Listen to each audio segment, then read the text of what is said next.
জান্নাত লাভের এক আশ্চর্যজনক হাদিস, যেটা মানুষের অন্তরকে পরিশুদ্ধ করে এবং জান্নাত লাভের এক বিরাট সুসংবাদ বয়ে নিয়ে আসে। হাদিসটি রয়েছে আনাস রাদিয়াল্লাহু তাআলা আনহু থেকে বর্ণিত যে একদিন রাসূল সাল্লাল্লাহু আলাইহি ওয়াসাল্লাম কয়েকজন সাহাবীদেরকে নিয়ে বসেছিলেন। তখন তিনি ঘোষণা করলেন যে কিছুক্ষণ পর একজন লোক আসবে, সে জান্নাতি, তাকে জান্নাতি বলে সে ঘোষণা করলেন। তো দেখা যাচ্ছে যে কিছুক্ষণ পর এক লোক আসলো তথা একজন সাহাবী আসলো। তিনি এভাবে পরের দিন, তারপরের দিন তথা লাগাতার 3 দিন তিনি ঘোষণা করলেন আল্লাহ রাসূল সাল্লাল্লাহু আলাইহি ওয়াসাল্লাম। 3 দিন ঘোষণা করার পর আল্লাহ রাসূল সাল্লাল্লাহু আলাইহি ওয়াসাল্লাম নিজেই ঘোষণা করলেন যে সে ব্যক্তি ছিল সাদ ইবনে আবি ওয়াক্কাস রাদিয়াল্লাহু তাআলা আনহু।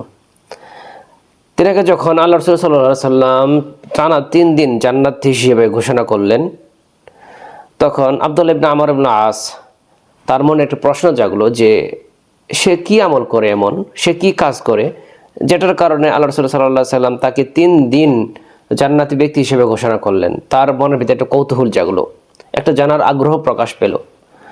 এই অবস্থায় তিনি তার পিতার সাথে ছোটখাটো একটা ঝগড়ার অজুহাত দিয়ে তিনি সেই সাদ ইবনে আবি ওয়াক্কাস রাদিয়াল্লাহু তাআলা আনহু এর বাসায় গেলেন, বাড়িতে গেলেন। সেখানে তিনি অবস্থান করলেন।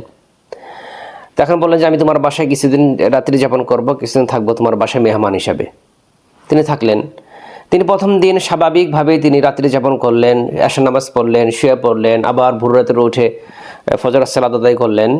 দিনের বেলায় তেমন কোনো ভালো কোনো লক্ষণীয় কোনো আমল তিনি দেখতে পেলেন না।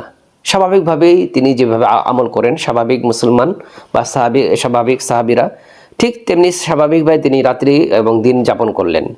পরের দিনে কী অবস্থা, তৃতীয় দিনে কী অবস্থা, তখন এই পরিস্থিতি দেখে সেই সাহাবী আর নিজেকে কন্ট্রোল করতে পারলেন না। তিনি তাকে জিজ্ঞাসা করলেন যে শোনো, আমি তোমার বাসায় এই জন্য এসেছি যে আল্লাহ রাসূল সাল্লাল্লাহু আলাইহি ওয়াসাল্লাম তোমাকে 3 দিন তোমাকে জান্নাতি ব্যক্তি হিসেবে ঘোষণা করেছেন।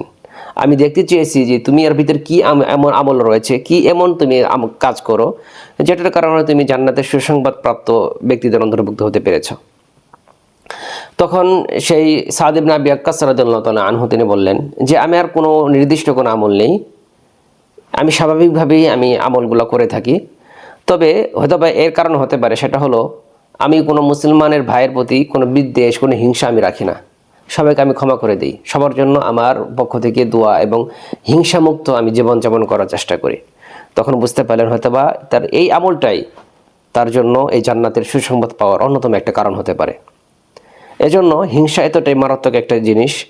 হিংসা থেকে যদি আপনি নিজেকে রক্ষা করতে পারেন, নিজেকে মুক্ত করতে পারেন, তাহলে আল্লাহ সুবহানাহু ওয়া তাআলা আপনাকে জান্নাতের একটা পথ বা জান্নাতের একটা পলিসি আপনি পেয়ে যাবেন ইনশাআল্লাহ।